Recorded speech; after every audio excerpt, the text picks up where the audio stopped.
स्वागत करते हैं आज की वीडियो बहुत ही इम्पोर्टेंट होने वाली है, क्योंकि इसमें संविधान के A to Z अनुच्छेद दे रखे हैं। अगर आपने इसको पढ़ लिया और नोट्स बना लिया, अच्छे से याद कर लिया, तो आपका एग्ज़ाम कोई नहीं रोक सकता निकलने से। ठीक है, तो वीडियो स्टार्ट करते हैं। देखिए, संविधान के अनुच्छेद यहाँ से देखिए 1 से लेके 395 टोटल दे रखे हैं A to Z, और A B जो हैं उसमें बीच में वो भी दे रखे हैं। ठीक है, तो चलिए 1 से 4 तक के भाग 1 है, ये 1 से 4 तक के अनुच्छेद इसमें दे रखे हैं। तो पहला अनुच्छेद है संघ और इसके राज्य क्षेत्र। दूसरा है नए राज्यों के स्थानों का प्रावधान। तीसरा है राज्यों की सीमा और नाम में परिवर्तन का प्रावधान। इसमें जो है सीमा में और नाम में परिवर्तन कर सकते हैं। चौथा है पहली और चौथी अनुसूची के संशोधन तथा अनुपूरक विषयों पर उपबंध करने के लिए अनुच्छेद 2 और 3 के अधीन विधियां। ठीक है, फिर आता है भाग 2 जिसमें हमारी नागरिकता है। कहाँ से कहाँ तक है अनुच्छेद? 5 से लेके 11 तक। ठीक है ना, उसके आगे देखो, भारतीय संविधान की शुरुआत में नागरिकता का प्रावधान।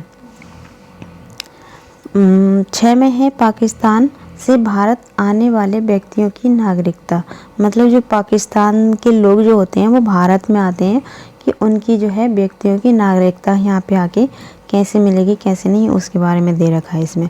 7 में है भारत से पाकिस्तान जाने वाले की नागरिकता। मतलब जो भारत के लोग हैं अगर पाकिस्तान जाते हैं तो उनकी नागरिकता के बारे में दे रखा है।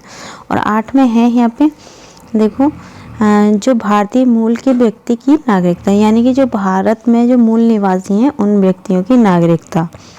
9 में है नागरिकता की समाप्ति, यानी कि जो आपकी नागरिकता है वो किस तरह से समाप्त हो जाएगी 9 में। ठीक है, 10 में है नागरिकता के अधिकार का बने रहना, कि नागरिकता जो है किस प्रकार से हमारी बने रहेगी। उसके आगे है आर्टिकल 11 में है संसद द्वारा नागरिकता अधिकार कानूनों का विनियमन, यानी कि रेगुलेशन का प्रावधान। अर्थात नागरिकता को लेकर सारी शक्तियां संसद के पास हैं। उसके आगे आता है हमारा भाग 3। भाग 3 में मौलिक अधिकार दे रखे हैं। मौलिक अधिकार जो है अनुच्छेद 12 से 35 तक दे रखे हैं। ये भी बहुत ही इम्पोर्टेंट होता है, याद रखना। ठीक है, तो देखो अनुच्छेद 12 में क्या दे रखा है? राज्य की परिभाषा। 13 में है मौलिक अधिकारों पर नियंत्रण करने की विधियां। उसके आगे आता है हमारा समानता का अधिकार, अनुच्छेद 14 से 18। 14 में है कानून के समक्ष समानता, मतलब कानून के समक्ष जो है समानता। इसमें है 15 में धर्म, जाति, लिंग, जन्म स्थान आदि के आधार पर भेदभाव नहीं होगा, यानी कि जो 15 में है आर्टिकल कि किसी भी धर्म हो या जाति हो या फिर मतलब सभी का जो है सम्मान किया जाएगा, किसी में भेदभाव नहीं किया जाएगा, आर्टिकल 15 में दे रखा है। 16 में क्या दे रखा है? लोक नियोजन के अवसरों में सभी को समानता, यानी कि जैसी कोई वैकेंसी आती है तो उसमें जो है सभी को समान अवसर प्रदान किए जाएंगे। उसके आगे जो है अस्पृश्यता, यानी कि छुआछूत का अंत। 18 में है उपाधियों का अंत। ठीक है, किसी को उपाधि नहीं दी जाएगी। उसके आगे है स्वतंत्रता का अधिकार। ये देखो अनुच्छेद 19 से लेके 22 तक दे रखे हैं। तो 19 में है बोलने और अभिव्यक्त करने की आज़ादी। ठीक है ना, मतलब कोई भी चीज़ जो है हम अपने अभिव्यक्त कर सकते हैं, जैसे हम अपने भाव रख सकते हैं। 20 में है देखो अपराधों के दोष सिद्ध के संबंध में संरक्षण। उसके आगे 21 में दे रखा है आर्टिकल 21 में प्राण और दैहिक स्वतंत्रता का अधिकार, यानी कि जीने का अधिकार। और देखो इसी का जो है अनुच्छेद 21 का ए, देखो कोई भी छोड़ा नहीं है यहाँ पे। 21 का ए जो है काफ़ी इम्पोर्टेंट है।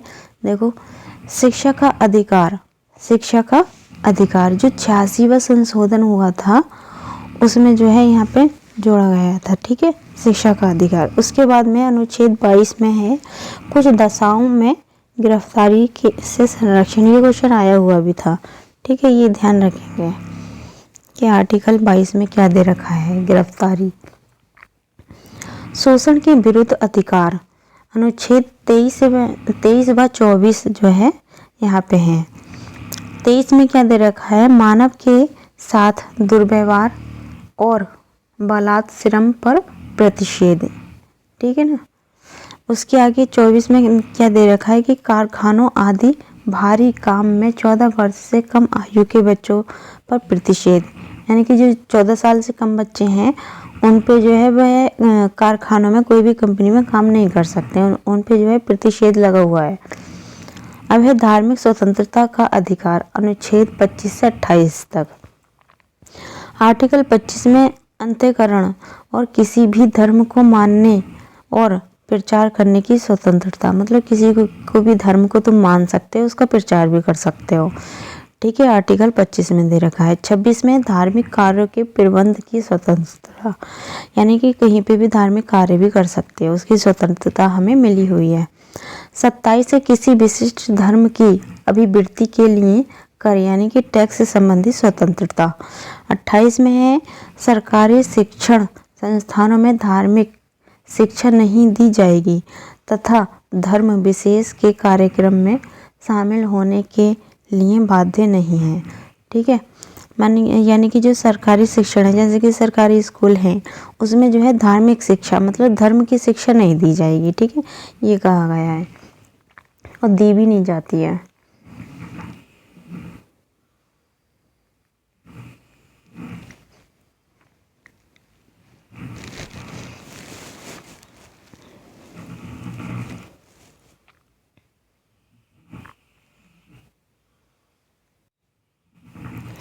संस्कृति और शिक्षा संबंधी अधिकार, अनुच्छेद 29 से 30 में है, 29 और 30, ठीक है। 29 में क्या दे रखा है, अल्पसंख्यक वर्ग को उनकी भाषा, लिपि और संस्कृति को संरक्षित रखने का अधिकार। 30 में है अल्पसंख्यक वर्ग को शैक्षणिक संस्था संचालित करने का अधिकार। संवैधानिक उपचारों का अधिकार, अनुच्छेद 32 से 35 में है, ठीक है। आर्टिकल 32 में है रिट संबंधी प्रावधान, इंपॉर्टेंट है बहुत, रिट के बारे में पूछा जाता है, जो कि BR अम्बेडकर जी ने इसे संविधान की आत्मा कहा है, ठीक है। उसके आगे है अनुच्छेद 33 है मौलिक अधिकारों को लागू करने में संसद की शक्ति। 34 में सैन्य क्षेत्र या कानून के सभी मौलिक अधिकारों पर प्रतिबंध संबंधी प्रावधान। 35 में है मौलिक अधिकारों लागू करने संबंधी प्रावधान। अब आगे हमारा भाग 4। भाग 4 में नीति निर्देशक तत्व हैं, जो कि हमारे जो है अनुच्छेद 36 से 52 तक दे रखे हैं। नीति निर्देशक तत्व भाग 4 है ये, ठीक है। तो आर्टिकल 36 में है राज्य की परिभाषा। 37 में है नीति निर्देशक तत्व न्यायालय में बाध्य योग्य नहीं है, ये इम्पोर्टेंट है, बाध्य योग्य और ये जो है पूछा जाता है, ठीक है, बाध्य योग्य नहीं है ये। उसके 48 में है राज्य लोक कल्याण की वृद्धि में व्यवस्था करेगा। उसके बाद 39 में है समाज कार्य के लिए समान वेतन का प्रावधान, समान न्याय और निःशुल्क विधि सहायता। 40 में है ग्राम पंचायतों के गठन का प्रावधान। 41 में है कुछ परिस्थितियों में सभी नागरिकों को काम, शिक्षा और लोक सहायता पाने का अधिकार। उसके बाद 42 में है न्याय संगत और मानव उचित दशाओं तथा प्रसूति सहायता का प्रावधान। 43 में है मजदूरी और कुटीर उद्योगों को प्रोत्साहन। 44 में है समान नागरिक संहिता UCC लागू करने का प्रावधान। 45 में है बच्चों के मुफ्त और अनिवार्य शिक्षा की जिम्मेदारी राज्य की होगी। 46 में है अनुसूचित जाति, जनजाति और अन्य वर्गों के शिक्षा और अर्थ संबंधी हितों का प्रावधान। 47 में है पोषण और जीवन स्तर के लिए लोक स्वास्थ्य में सुधार का कर्तव्य। अब आगे देखते हैं। अनुच्छेद 48 कृषि और पशुपालन संबंधी प्रावधान। देखो 48 का ए भी है इसमें, पर्यावरण और वन्य जीवों का संरक्षण। 49 में है महत्वपूर्ण स्थानों और वस्तुओं का संरक्षण। आर्टिकल 50 में है कार्यपालिका और न्यायपालिका के कार्य विभाजन। 51 है आर्टिकल 51 में है अंतर्राष्ट्रीय शांति और सुरक्षा संबंधी प्रावधान। अब भाग आ गया 4 का ए, जिसमें मौलिक कर्तव्य हैं, लेकिन ये भाग जो है 4 ही है, उसका ए पार्ट भी दे रखा है। और ये जो है पार्ट बहुत ही इम्पोर्टेंट है, क्योंकि यहाँ से क्वेश्चन बनता ही बनता है, ठीक है ना। तो देखिए इसमें 51 के ए जो है आर्टिकल 51 का ए में क्या दे रखा है, मौलिक कर्तव्यों का प्रावधान। जो हमारे मौलिक कर्तव्य हैं उनके प्रावधान के बारे में बताया है। और ये 42वें संविधान संशोधन द्वारा 1976 में जोड़ा गया था, ये ध्यान रखेंगे। वर्तमान में 11 मौलिक कर्तव्य हैं, ठीक है ना। भाग 5 में आ गया। भाग 5 क्या है, संघ अनुच्छेद, मतलब संघ अनुच्छेद 52 से 151 तक। तो पहला 52 में क्या दे रखा है, भारत के राष्ट्रपति का उल्लेख। 53 में है संघ की कार्यपालिका संबंधी शक्ति राष्ट्रपति में निहित होंगी। 54 में है राष्ट्रपति के निर्वाचन मंडल। 55 में है राष्ट्रपति के निर्वाचन संबंधी पद्धति। 56 राष्ट्रपति के कार्यकाल का उल्लेख। 57 राष्ट्रपति के निर्वाचन की पात्रता। आर्टिकल 58 राष्ट्रपति बनने के लिए योग्यताएं। 59 राष्ट्रपति के पद के लिए शर्तें। 60 राष्ट्रपति द्वारा शपथ का उल्लेख। 61 राष्ट्रपति पर महाभियोग संबंधी प्रावधान। 62 राष्ट्रपति पद की रिक्ति को भरने के लिए निर्वाचन का समय और आकस्मिक रिक्ति को भरने वाले व्यक्ति का कार्यकाल निर्धारित किया है, यानी कि 6 माह, ठीक है। इसमें जो है अनुच्छेद 52 से 62 राष्ट्रपति के बारे में है, ठीक है। उसके बाद में जो है आप आएंगे 63 में, तो उपराष्ट्रपति आ जाएगा, ठीक है। इतना भी ध्यान रख लेंगे ना कि यहाँ से जो है 52 से 62 तक राष्ट्रपति के बारे में होता है, ठीक है। अगर इनमें से कोई भी आर्टिकल आ गया, ठीक है, तो आप जो है यहाँ से जो है तो आप यहाँ पे राष्ट्रपति के ही बारे में लगा सकते हो। अगर यहाँ पे आर्टिकल कोई भी आ गया, जैसे कि अगर 63 में, अगर हम पता है 63, चलो अभी 52 से 62 तक होता है, 52 से 62 तक जो है राष्ट्रपति के बारे में। इनमें से एक भी अनुच्छेद आ गया और बाकी अदर दे रखे हों, 103 है, 4 है, ऐसे करके दे रखे हों, तो हम अलग ही एलिमिनेशन करके लगा सकते हैं, ठीक है। उसके आगे देखो 63 में है उपराष्ट्रपति के पद का उल्लेख। 64 में है भारत का उपराष्ट्रपति राज्यसभा का पदेन सभापति होगा। 65 में आकस्मिक स्थिति में राष्ट्रपति नहीं होने की स्थिति में उपराष्ट्रपति राष्ट्रपति के तौर पर कार्य करेंगे, ठीक है। अनुच्छेद 66 में है उपराष्ट्रपति का निर्वाचन संबंधी प्रावधान। 67 में है उपराष्ट्रपति के कार्यकाल का उल्लेख। 68 में है उपराष्ट्रपति पद की रिक्ति को भरने के लिए निर्वाचन का समय और आकस्मिक रिक्ति को भरने वाले व्यक्ति का कार्यकाल निर्धारित किया है 6 माह। अब इसमें उपराष्ट्रपति के बारे में जो है 63 से 69 तक दे रखा है उपराष्ट्रपति के बारे में, ठीक है, अनुच्छेद आर्टिकल। अब उसके बाद में है देखो 69 में है उपराष्ट्रपति की शपथ का उल्लेख। अब उपराष्ट्रपति यहाँ पे जो है समाप्त हो चुका है। अब देखिए 70 में है अन्य किसी आकस्मिकता में राष्ट्रपति के कर्तव्य का निर्वहन। 71 में है राष्ट्रपति और उपराष्ट्रपति के निर्वाचन संबंधी विषय।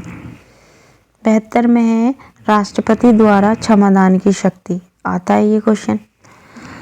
73 में है संघ की कार्यपालिका शक्ति के विस्तार का उल्लेख। 74 में है राष्ट्रपति को सलाह देने के लिए मंत्रिपरिषद का उल्लेख। 75 में है मंत्रियों से संबंधी अन्य उपबंध। 76 में है भारत के महान्यायवादी का उल्लेख। 77 भारत सरकार के कार्य का संचालन संबंधी उल्लेख। आर्टिकल 78 में है राष्ट्रपति को जानकारी देने के लिए प्रधानमंत्री के कर्तव्य। 79 में है संसद के गठन का उल्लेख। 80 में है राज्यसभा का उल्लेख। 81 लोकसभा का उल्लेख। 82 प्रत्येक जनगणना के बाद सीटों का पुनः समायोजन। 83 संसद के सदन की अवधि का उल्लेख। 84 संसद की सदस्यता के लिए योग्यताएं। 85 संसद के सत्र या 17 वर्षान और विघटन संबंधी उल्लेख। 86 में है राष्ट्रपति का संसद में अभिभाषण और संदेश भेजने का अधिकार। 87 राष्ट्रपति का विशेष अभिभाषण। 88 संसद के साधनों में मंत्रियों और महान्यायवादी के अधिकार। 89 राज्यसभा का सभापति और उपसभापति का उल्लेख। 90 राज्यसभा के उपसभापति का पद रिक्त होना, परित्याग या पद से हटाए जाने का उल्लेख। 91 सभापति के रूप में कार्य करने तथा कर्तव्य का पालन करने की उपसभापति या अन्य व्यक्ति की शक्ति का उल्लेख। 92 जब सभापति या उपसभापति को हटाने का संकल्प विचाराधीन हो तब वह पीठासीन अधिकारी नहीं होंगे। अनुच्छेद 93 लोकसभा के अध्यक्ष और उपाध्यक्ष का उल्लेख। 94 अध्यक्ष और उपाध्यक्ष का पद रिक्त होना, पद त्याग या पद से हटाया जाना। 95 अध्यक्ष के रूप में कार्य करने तथा कर्तव्य की पालना करने के लिए उपाध्यक्ष की शक्तियों का उल्लेख। 96 जब अध्यक्ष या उपाध्यक्ष को हटाने का संकल्प विचाराधीन हो तब वे पीठासीन अधिकारी नहीं होंगे।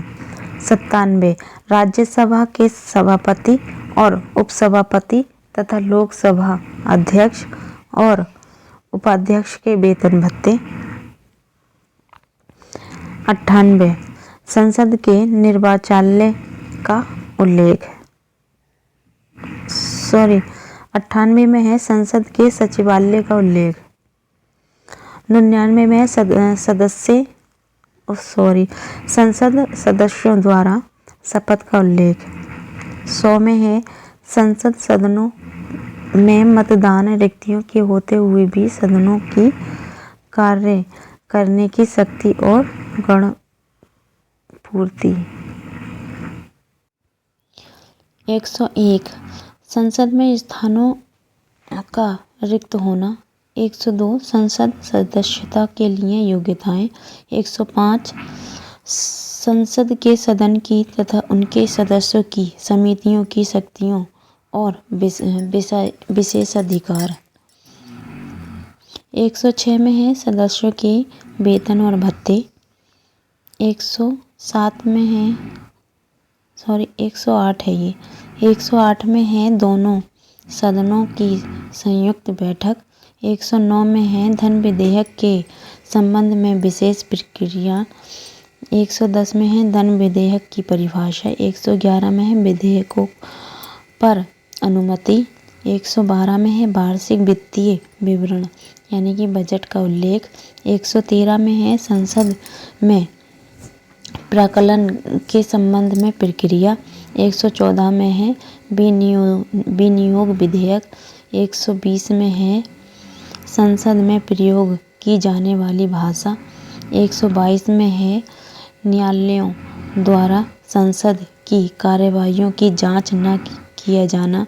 123 में है राष्ट्रपति के अध्यादेश जारी करने की शक्ति। 124 में है सर्वोच्च न्यायालय एससी की स्थापना व गठन का उल्लेख। 125 में है न्यायाधीशों के वेतन संबंधी प्रावधान। 126 में है कार्यकारी मुख्य न्यायमूर्ति की नियुक्ति 127 में है तदर्थ न्यायमूर्तियों की नियुक्ति का प्रावधान। 128 उच्चतम की बैठक में सेवानिवृत्त न्यायाधीशों की उपस्थिति।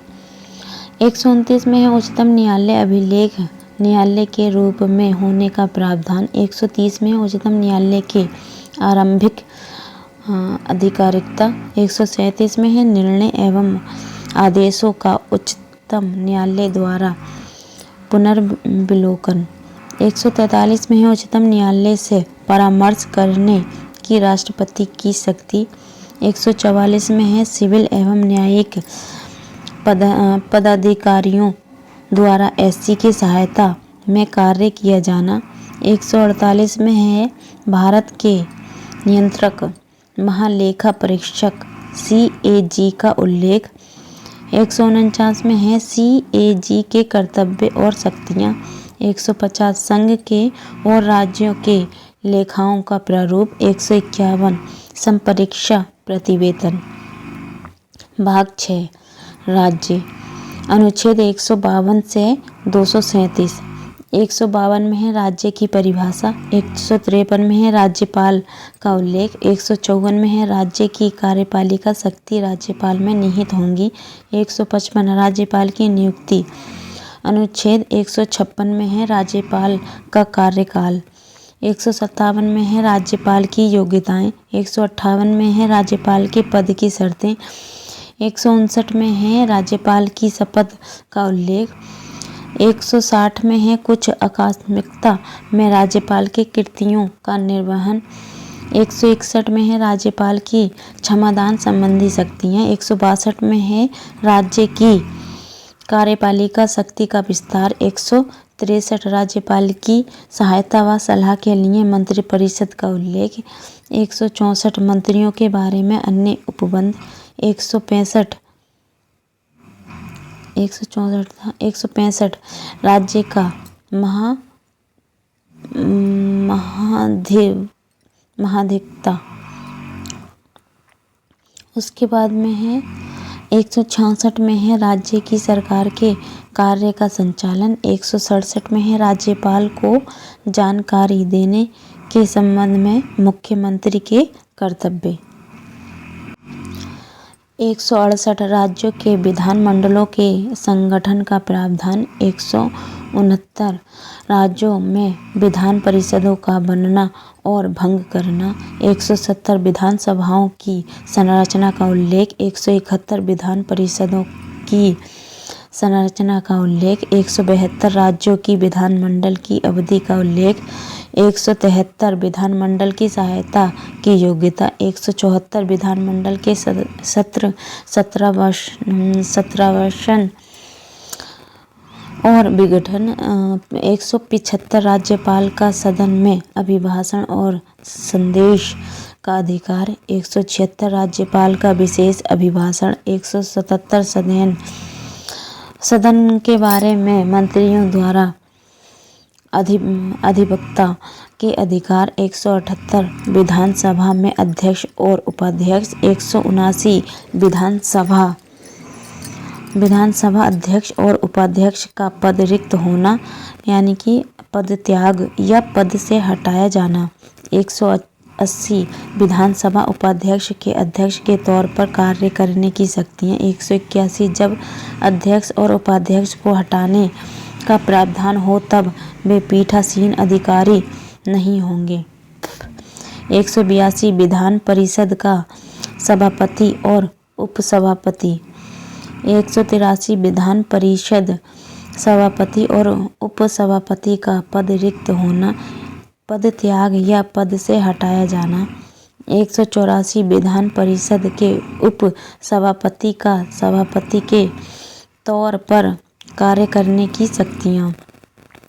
185 जब सभापति और उपसभापति को हटाने का प्रस्ताव हो तब वे पीठासीन अधिकारी नहीं होंगे। 186 अध्यक्ष और उपाध्यक्ष तथा सभापति और उपसभापति के वेतन और भत्ते।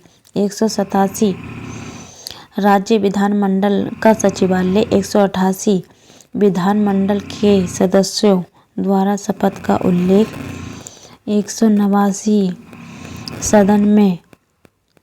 सदन में मतदान रिक्तियों के होते हुए भी सदनों की कार्य करने की शक्ति और गणपूर्ति।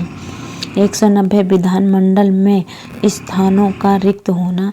181 विधानमंडल के सदस्यों की योग्यताएं। 191 था वो। 192 सदस्यों की योग्यताओं से संबंधित प्रश्नों का विनिश्चय। आर्टिकल 194 विधानमंडल और उनके सदस्यों की शक्तियां और विशेष अधिकार। 195 विधानमंडल सदस्यों के वेतन भत्ते का उल्लेख। 199 विधानमंडल में धन विधेयक की परिभाषा। 200 विधेयकों पर अनुमति। 201 विचारों के लिए आरक्षित विधेयक। 202 वार्षिक वित्तीय विवरण यानी कि बजट विधानमंडल में। 203 विधानमंडल में प्रकलन के संबंध में प्रक्रिया। 204 विनियोग विधेयक। 207 वित्तीय विधेयकों के बारे में विशेष उपबंध। 213 राज्यपाल की अध्यादेश जारी करने की शक्ति। 214 राज्यों के लिए उच्च न्यायालय का प्रावधान। अनुच्छेद 214। 215 उच्च न्यायालय का अभिलेख न्यायालय होना। 216 उच्च न्यायालय HC के गठन का उल्लेख। 217 HC के न्यायाधीशों की नियुक्ति व उनके पद की शर्तें। 218 SC से संबंधित कुछ उपबंध का उच्च न्यायालयों को लागू होना। 219 HC के न्यायाधीशों की शपथ। 220 स्थायी न्यायाधीश रहने के लिए अन्य विधि व्यवसाय पर रोक। 221 HC के न्यायाधीशों का वेतन। 222 न्यायाधीश का अन्य उच्च न्यायालय में भेजना। 223 कार्यकारी मुख्य न्यायाधीश की नियुक्ति। 224 अपर और कार्यकारी न्यायाधीशों की नियुक्ति। 225 HC की आधिकारिकता। 226 HC द्वारा रिट जारी करना। 227 सभी न्यायालयों के अधिरक्षण की HC की शक्ति। 228 कुछ मामलों में SC HC का अंतरण का उल्लेख। 230 HC की आधिकारिकता का संघ राज्य क्षेत्रों पर विस्तार। 231 दो या अधिक राज्यों के लिए एक ही HC की स्थापना। 233 जिला न्यायाधीशों की नियुक्ति का प्रावधान। 235 अधीनस्थ न्यायालय पर नियंत्रण। भाग 7 अनुच्छेद 238। संविधान के भाग 7 में अनुच्छेद 238 में पहली अनुसूची के भाग ख राज्य का उल्लेख है। यह भाग 7वें संविधान संशोधन 1956 द्वारा हटा दिया गया है। ध्यान रखेंगे, ठीक है। भाग 8 संघ राज्य क्षेत्र 239 से 242 तक है। 239 में है संघ राज्य क्षेत्रों के प्रशासन का उल्लेख। 240 में है कुछ संघ राज्य क्षेत्रों के लिए भी विनियम बनाने की राष्ट्रपति की शक्ति। 241 संघ राज्य क्षेत्रों के लिए उच्च न्यायालय का प्रावधान। भाग 9 व 10 दोनों हैं इसमें। अनुच्छेद 243 व 244। 243 में है पंचायतों का उल्लेख। 244 में है अनुसूचित क्षेत्रों और जनजाति क्षेत्रों का प्रशासन। भाग 11 संघ और राज्य के बीच संबंध अनुच्छेद 245 से 263 में है, ठीक है। अनुच्छेद 245 संसद द्वारा राज्यों के विधानमंडलों द्वारा बनाई गई विधियों का विस्तार। 248 अवशिष्ट विधायी शक्तियाँ। 252 दो या अधिक राज्य के लिए सहमति से विधि बनाने की संसद की शक्ति। 254 संसद द्वारा बनाई गई विधियों और राज्यों के विधान मंडल द्वारा बनाए गए विधियों में असंगति। 256 राज्यों की और संघ की बाध्यता। 257 कुछ दशाओं में राज्यों पर संघ का नियंत्रण। 262 अंतर्राज्यीय नदियों के जल संबंधी विवादों का न्याय निर्णय। 263 अंतर्राज्यीय विकास परिषद के गठन का उल्लेख। भाग 12 वित्तीय संपत्ति और संविदाएं और बाद। ठीक है, ये आएंगे इसमें। अनुच्छेद 264 से 300A तक हैं ये। 266 भारत के सचिव विधि का उल्लेख। 267 आकस्मिक निधि। 275 कुछ राज्यों को संघ से अनुदान मिलना। 276 वित्तीय व्यापार आजीविका और नियोजन पर कर। 280 वित्तीय आयोग का उल्लेख। 281 वित्तीय आयोग की सिफारिशें। 292 भारत सरकार द्वारा उधार लेना। 293 राज्य सरकार द्वारा उधार लेना। 298 व्यापार करने के अधिकार। 299 संविदाएं। 300 का ए संपत्ति का अधिकार।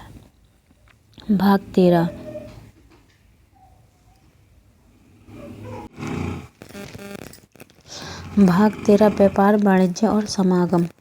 अनुच्छेद 301 भारत देश में व्यापार वाणिज्य और समागम की स्वतंत्रता। भाग 14 संघ और राज्यों के अधीन सेवाएं। मतलब अनुच्छेद 308 से ये है 323 के ए तक हैं। 309 में क्या है, संघ और राज्यों की सेवा करने वाले व्यक्तियों की भर्ती और सेवा की शर्तें। 312 अखिल भारतीय सेवाओं का उल्लेख। 313 संक्रमणकालीन उपबंध। 315 संघ और राज्यों के लिए लोक सेवा आयोग का उल्लेख। 316 लोक सेवा आयोग के सदस्यों की नियुक्ति व अवधि। 323 के ए प्रशासनिक कार्यों के लिए अधिकरण। भाग 15 निर्वाचन। अनुच्छेद 324 से 329 तक हैं। 324 चुनाव आयोग निर्वाचन के अधिरक्षण निर्देशन और नियंत्रण के लिए जिम्मेदार होगा। 326 लोक सभा और विधानसभा के लिए निर्वाचन वयस्क मताधिकार के आधार पर होगा। 329 निर्वाचन संबंधी मामलों में न्यायालय के हस्तक्षेप का उल्लेख। भाग 16 कुछ वर्गों के लिए विशेष उपबंध। अनुच्छेद 330 से 342 लोकसभा में अनुसूचित जाति और जनजाति के लिए आरक्षण। 331 लोकसभा में आंग्ल भारतीय समुदाय का प्रतिनिधित्व। 332 विधानसभा में अनुसूचित जातियों और जनजातियों के लिए आरक्षण।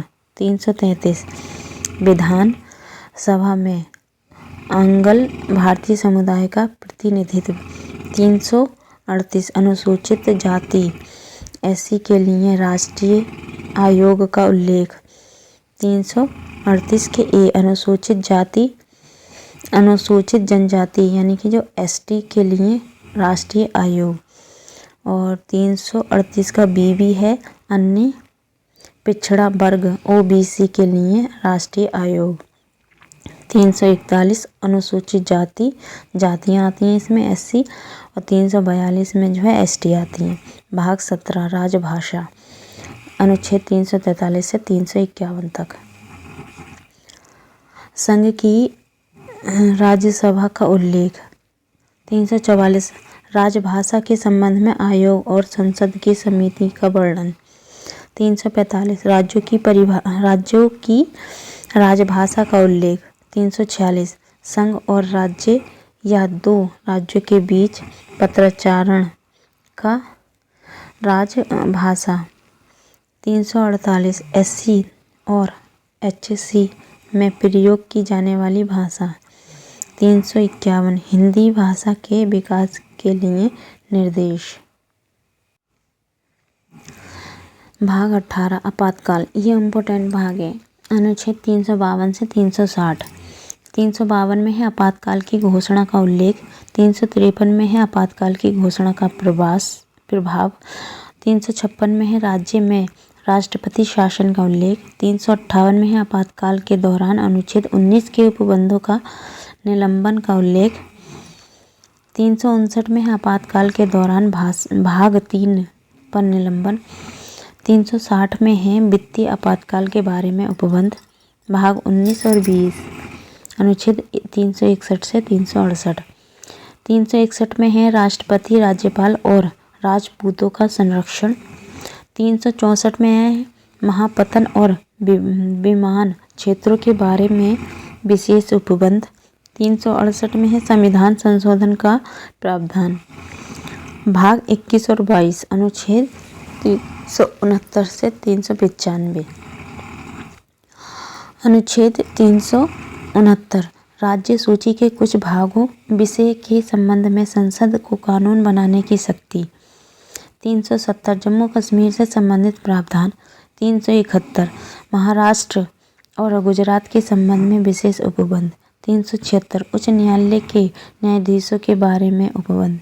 377 भारत के नियंत्रक महालेखा परीक्षक के बारे में उपबंध। 378 लोक सेवा आयोग के बारे में उपबंध। 395 संक्षिप्त नाम का वर्णन। 393 था वो 393 395 निरसन। ठीक है, तो ये जो है हमारे पूरे 395 अनुच्छेद हो चुके हैं। तो उम्मीद है आपको ये वीडियो अच्छी लगी होगी। अगर अच्छी लगी हो तो प्लीज़ चैनल को सब्सक्राइब कर लेना। ठीक है, और आगे संविधान की और भी वीडियो देखनी है तो वो जो है एक एक टॉपिक वाइज मतलब डाल रखा है पूरी कंप्लीट, मतलब पूरा कंप्लीट संविधान करा रखा है। प्लेलिस्ट में जाएंगे आप, वहाँ से चेकआउट कर सकते हैं। ठीक है, और पढ़ सकते हैं। Thank you.